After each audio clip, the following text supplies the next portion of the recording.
Iran और Israel के बीच हालात लगातार खराब होते जा रहे हैं। ऐसे में वहां पढ़ने गए भारत के कई छात्र डर के साए में थे, लेकिन उनकी और उनके परिवार की चिंता को सरकार ने खत्म कर दिया है। भारत सरकार ने अपने नागरिकों की सुरक्षा को ध्यान में रखते हुए ऑपरेशन सिंधु की शुरुआत की और इस ऑपरेशन के तहत सरकार ने ईरान में फंसे भारतीयों को सुरक्षित स्वदेश में लैंड करवाया, जिसके बाद सबने राहत की सांस ली। रिपोर्ट देखिए। ईरान और इजराइल के बीच जारी युद्ध के चलते वहां फंसे भारतीय नागरिकों को सुरक्षित स्वदेश लाने के लिए भारत सरकार ने ऑपरेशन सिंधु नाम का विशेष अभियान शुरू किया है। इसी अभियान के तहत 110 भारतीय छात्रों का एक समूह दिल्ली लाया गया। इन छात्रों को पहले ईरान से सड़क मार्ग के जरिए आर्मेनिया लाया गया और फिर वहां से इंडिगो की विशेष उड़ान के जरिए दिल्ली के अंतर्राष्ट्रीय हवाई अड्डे पर दोपहर 3:43 पर लैंड कराया गया। इजराइल और ईरान के बीच युद्ध चल रहा है। ईरान की ओर से लगातार इजराइल पर मिसाइल दागी जा रही है, तो वहीं इजराइल की ओर से भी करारा जवाब दिया जा रहा है। इस बीच भारत के लिए ये बड़ी चुनौती है कि किस तरीके से इजराइल और ईरान में फंसे भारतीयों को सकुशल वापस लाया जा सके। भारत सरकार की ओर से ऑपरेशन सिंधु चलाया गया है और अब तक करीब 110 से ज्यादा जो भारतीय हैं उन्हें सकुशल भारत लाया जा चुका है। जो केंद्रीय विदेश राज्य मंत्री हैं कीर्तिवर्धन सिंह, वो खुद एयरपोर्ट गए थे और इन भारतीयों को उन्होंने रिसीव किया। तमाम जो भी भारतीय भारत लौट चुके हैं उनका कहना है कि भारत सरकार ने एक बेहतरीन पहल की है और हम लोगों की जान इस ऑपरेशन की वजह से बच सकी है। इसके साथ ही कई जो भारतीय छात्र ईरान में फंसे हुए थे उनका कहना था कि हम लोग वहां पर डर गए थे, सहम गए थे, मिसाइलें आ रही थी, हम लोगों के सामने भी कई मिसाइलें आई थी। ऐसे में हम यही सोच रहे थे कि कैसे हम अपने वतन को वापस जाएंगे। ऐसे में मोदी सरकार ने जिस तरीके से ऑपरेशन सिंधु चलाया है, निश्चित रूप से ये अच्छी पहल है और भी जो लोग भारत के ईरान और इजराइल में फंसे हुए हैं उनको भी वापस लाना चाहिए। हालांकि ये ऑपरेशन चल रहा है, लोगों को बचाया जा रहा है। इस बीच आपको ये भी जानकारी दे दे कि इस पूरे ऑपरेशन में अब तक जो भारतीय लाए गए हैं उनमें से 5 लोग उत्तर प्रदेश के अलीगढ़ के भी रहने वाले हैं। निश्चित रूप से ऑपरेशन सिंधु की वजह से भारतीयों की वतन वापसी हो रही है और भारत सरकार का कहना है कि ये जो ऑपरेशन है वो लगातार जारी रहेगा जब तक हम अपने सभी भारतीयों को सकुशल भारत वापस नहीं ला पाते हैं जो इस युद्ध में फंसे हुए हैं। इन 110 छात्रों में 94 छात्र जम्मू कश्मीर से हैं, जिसमें 54 छात्राएं शामिल हैं। शेष छात्र बिहार, महाराष्ट्र, दिल्ली, राजस्थान, उत्तर प्रदेश और पश्चिम बंगाल जैसे राज्य से हैं।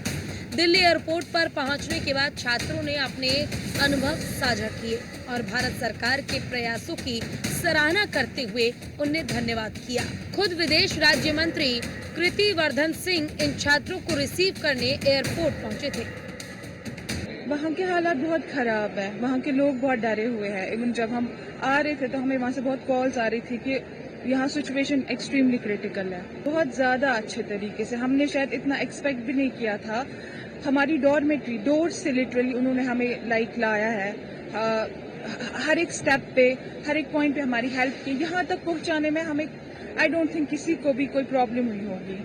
हम उसके लिए बहुत ग्रेटफुल है जो गवर्नमेंट ने रोल प्ले किया हमें यहाँ तक लाने में। जैसे अगर हम अभी करंट सिचुएशन की बात करेंगे जो ईरान में है वो काफ़ी मतलब ख़राब ही बोल सकते हैं आप, क्योंकि जो वहाँ के जो सिटीज़ है वो अभी बिल्कुल भी सेफ़ नहीं है। अगर स्टूडेंट्स की बात करेंगे तो हमारी सिटी थी जहाँ हमारी university that was much safer than other universities, लेकिन जो बाकी यूनिवर्सिटीज़ के बच्चे हैं वो ज़्यादा ड्रास्टिक सिचुएशंस में है एज़ कम्पेयर टू हमारी यूनिवर्सिटीज़ के।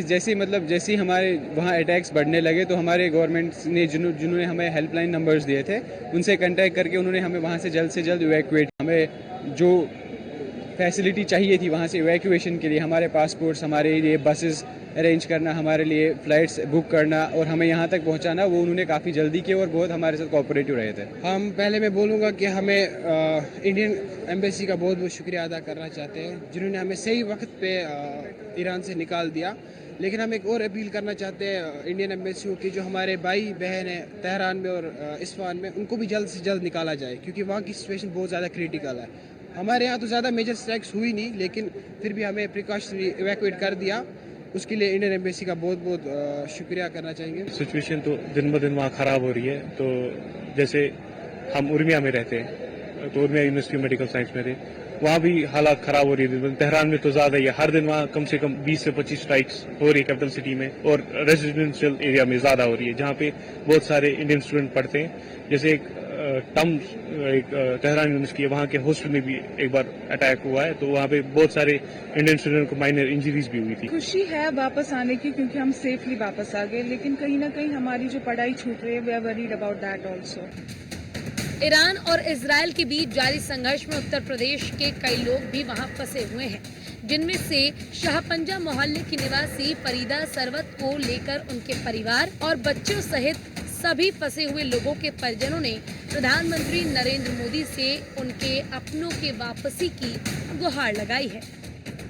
जी, मेरी समस्या है कि मेरी मम्मा के साथ साथ जो भी गए हैं, जितने लोग भी दर्शन करने गए हैं, ज़ियारत करने गए हैं, उन सबको जल्द से जल्द वतन वापस किया जाए। कहाँ गई मम्मा? मेरी मम्मा ईरान गई थी ज़ियारत करने, मशहद, कुम, करबला। जी, मम्मा कहती हैं बस दुआ करो, अब जल्द से जल्द आएंगे। दहशत बहुत रहता है, मम्मा कहती हैं कि मिसाइल जाती हैं, सब दिखती हैं, बस। ईरान गई हुई थी ज़ियारत करने, दर्शन करने। अब जाने के बाद वहाँ युद्ध छिड़ गया है, अब वहाँ सारी फ़्लाइटें बंद है। 2-3 दिन पहले का उनका टिकट भी था, अब फ़्लाइटें बंद है तो अब आना मुश्किल हो रहा है। नहीं, घर में सभी लोग डरे हुए हैं, सभी लोग सहमे हैं। अब वहाँ का हालात बहुत, इस समय जंग चल रही है, बहुत देख रहे हैं टीवी में, मिसाइलें यहाँ दागी जा रही है, वहाँ तेहरान हुआ, सब लोग बातचीत हो रही है। जी, बातचीत हो रही है। ईरान लगभग 20 लोगों का काफ़िला गया हुआ है। लगभग 15 दिन पहले लोग यहाँ से गए हुए थे और वापसी भी करने वाले थे, लेकिन ये जो इजराइल ने ईरान पे हमला कर दिया उसकी वजह से जो है वहाँ पे बहुत से लोग फंस गए हैं, जिसमें मेरे पिताजी भी हैं। और सब लोग जो है वहाँ पर अभी हमारी बात हुई थी कुछ दिन पहले, तो खैर वो लोग बता रहे थे कि हम लोग यहाँ ठीक हैं, लेकिन सिचुएशन ऐसी है कि मतलब निकलने का अभी कोई रास्ता दिख नहीं रहा है। बेटी हमारे